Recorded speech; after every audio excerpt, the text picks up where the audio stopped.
think the children of the divergence age might be? It's actually very interesting to look at youth populations, because if you went back to 1950, the vast majority of young people actually lived in what we now know as the developed countries. But at 100 years is a very different picture. They're all going to be living in the Asia Pacific, in Africa, and in the Latin American markets. So let's take a quick tour of the countries of the divergence. But we need tour guides for this. So I've picked 4. And just in case any of these are pictures of your own kids, I apologize, because yes, I did take them from Flickr. But there are 4 imaginary kids that you can imagine were born in '94. And they are Suming from Beijing, Vasily from Russia, Astrid from Sao Paulo, and Suresh from Mumbai. And let's join each 4 of them on a quick story about the world and the internet that they grew up with, so you can see how different it is from the worlds that we grew up in. So let's start with Suming. Let's first take a journey from Oslo, a city of a population, I believe, about 500,000, to Beijing, a city with a population of 13 million. And we can get a bit of a sense of the weird and wonderful super city that Suming has grown up in. Beijing is a city of incredible contrast. The first time I went there, I was astonished because I expected to see people in Mao suits riding bicycles. Couldn't have been further from the truth. And in fact, the internet in Beijing is a massive power of the way that ordinary people entertain themselves. In fact, you can see here that 60% of the people in the larger cities in China spend about 2/3 of their leisure time entirely on the internet.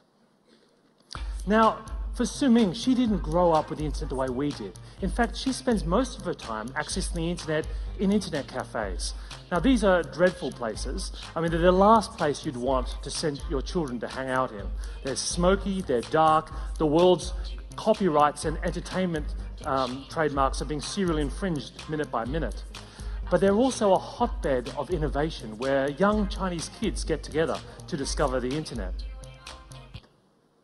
What's also interesting about Suming's experience of the web is that it really started off primarily as a form of entertainment. And you can see here, these are the numbers from 2007. The top 3 uses of the internet in China are online music, messaging, and watching, or rather stealing, movies and TV shows. Email is only used by 57% of people in China. Now, the 2009 numbers show a slight shift, because search now is in the top 3. But you can see here that email is still very low on the list. But even search in China is not like the way that we understand search in the West.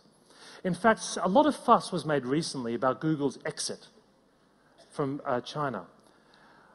And a lot of people heralded it as a sign of, free speech and the global democracy. But I'd like you to consider the possibility that there was more to the story. In fact, Google, for some time, has been getting its ass kicked by Baidu. And the reason is this: they didn't understand how different it is to do business on the mainland. Baidu doesn't try to sell ads by algorithms and automatic credit card systems. They've got thousands of small, cheap salespeople spread throughout the country. The vast majority of people who buy ads on Baidu don't even have websites. They're a carpenter in a small regional area who's got a telephone. How does that carpenter work out whether AdWords is delivering a return on investment or not, or click-through rates? He doesn't care. All he knows is whether his phone rings or not. And if his phone rings more every month, he buys more ads on Baidu. It's as simple as that. But that shows you the difference, I think, in the operating cultures of the #1 search engine in China. One of the other search engines is something that sounds a little bit like a Swedish porn film. I'm talking about what the Chinese call the human flesh search engine. Now, what it refers to is the use of real people or bloggers to find out the truth. One of the best examples of this was during the Sichuan earthquake. People were not only sharing information on Twitter, what they were also doing was trying to find out what really happened, and believe me, they did. They discovered that only a handful of schools were responsible for the vast majority of the children's deaths, and those schools had officials that were bribed by local development companies. The bloggers uncovered this, and those people instantly stood trial.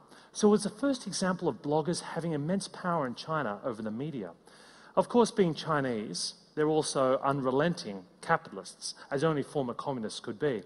And this very enterprising bottled tea company immediately ran this ad.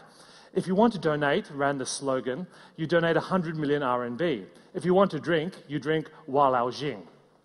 Now that sounds bizarre, but they became the #1 tea brand in China after running that campaign. Of course, the collective power of the Chinese bloggers can also get a little bit out of control. It might interest you to know that Avatar was banned recently in China. But it wasn't because it was American or pro-democratic. In fact, it had everything to do with this rather strange picture behind me. This is what they call a Chinese nail house, or a very stubborn landowner. They were actually planning on building a supermarket there. Now, in the good old days, when someone was going to do this, a big wrecking crew would arrive in the middle of the night with some very burly Chinese people and ask you politely to leave immediately. But the problem is that this landowner was not just stubborn, he was a blogger. And he wasn't just a blogger, he was one of the most famous bloggers in China, and he became a bit of a national hero because he refused to move. Now, when the Chinese saw the trailer for Avatar, they were astonished. They thought, amazing, the Americans know what's going on with our nail houses. Watch the trailer and you'll see why. Because this little gray rock sells for 20 million a kilo. Their village happens to be resting on the richest deposit and they need to relocate. Those savages are threatening our whole operation. We're on the brink of war and you're supposed to be finding a diplomatic solution. So the Chinese went, how is it that James Cameron knows about our development problems in Beijing? The Chinese government weren't amused. And in fact, they thought, we'll ban the movie. Then they thought, no, we can't do that. We'll just ban it in 3D.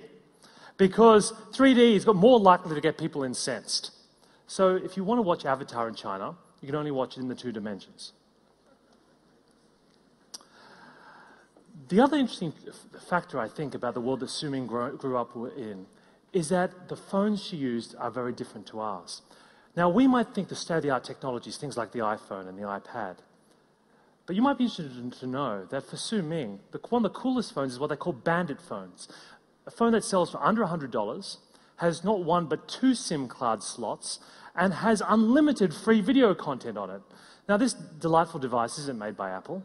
It's in fact made by a small company in Shenzhen. They're exporting not just in China, but globally. In fact, you can buy them in Sao Paulo. The Chinese are now working throughout Latin America. In fact, this is Hugo Chavez behind me. He recently partnered with a company in China to release the cheapest phone in the world. It's a $15 cell phone that has Wi-Fi, MP3, that does everything. It's sold out within hours of launching in Venezuela. Bizarrely, Hugo called it the Vegetario, which sounds a bit like the word excellence in Spanish, but also, unfortunately, comes from the root Spanish word vega, meaning penis. So actually, you could call this the penis phone, which wasn't lost on Hugo when he announced that this telephone will not only be the biggest seller in Venezuela, but the world. Whoever doesn't have a Vegetario is nothing, implying a strange kind of castration if you're not an owner. He then, of course, called his mother on it immediately, which made it even more bizarre. But let's leave Su Ming for a minute, because there's another BRIC country we need to pay attention to, and that's Vasily. Let's move about 10,000 kilometers from Beijing and head now to Moscow. Moscow City. Russian's a very difficult language, and what I'm going to do is give you a few quick translations of the internet culture in Moscow. Here's what you need to know. Firstly, the word search in Russian isn't Google, it's Yandex. They've got 64% of the market. Number 2, Facebook is 2 words I can't pronounce. It's even harder than Norwegian words. Point number 3, email is not Hotmail, but mail.ru. Fourthly, LiveJournal used to be American for blogging, but now it's Russian for blogging, since they took over the site. And fifthly, the internet means Moscow, because 70% of the internet population in Russia is concentrated in that city. One of the biggest challenges about the internet in Moscow is the language. It's all in Cyrillic. The other thing that's interesting about Moscow is that one of the easiest degrees to get if you're graduating from school is a programming degree. So there's a vast force of IT and technical talent. And unfortunately, they're up to all kinds of mischief. One of the things that happened last year that was very interesting was the Moldova riots. And it was interesting because it was one of the first times the Russians took a hold of a US platform, Twitter, and started using it to organize protests. Now, the world's media took a hold of this and went, wonderful, they see Twitter, they must be freedom fighters. Well, unfortunately, they happen to be thugs who were also just using Twitter. It was just interesting to see how sympathetic the Western media were interpreting the story. This is quite an amusing video of a young Russian child being interviewed during the riots. And you can see here the translation. The cameraman's going, look, it's the Great Seal of Moldova, not a effing thing left of it. He turns to a kid and says, can you say a few words? Why'd you come here? The kid goes, to defend Moldova. Off camera, someone says, so why don't you like communists? And the kid goes, I don't know, I just don't like them.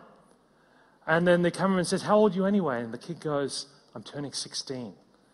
So Twitter in Moscow has become almost a form of entertainment. And for a lot of kids, to be a hacker is to be a hero. One of the top-selling magazines for teenagers in Russia is this magazine about hacking. And one of my favorite covers is this one here on the top corner. The headline translates, "We have conquered the world. Are you with us?" To be a hacker in Russia is a bit like being a hip-hop star in the United States. It doesn't help that even the Russian government calls hackers national heroes. And when, during the recent clash in 2008 between the Georgians and the Russians, in July and August of that year, there were two massive denial-of-service attacks launched by Russian hackers against Georgia, which managed to bring the internet down in that country. In fact, Georgia had to move its servers to the United States during the conflict. The Russian government came out and praised the hackers as national heroes. And in fact, this rather charming gentleman, I can see behind me, who was the deputy chair of the Duma, actually said that in the future we may see conflicts that take place not only on the open field of battle, but rather in spaces on the internet. A small force of hackers, he said, could be stronger than a multi-thousand force of armed troops. I saw this gentleman and thought, is it possible that I've seen him before? But then again I thought, no, that's crazy, I don't know what I was thinking.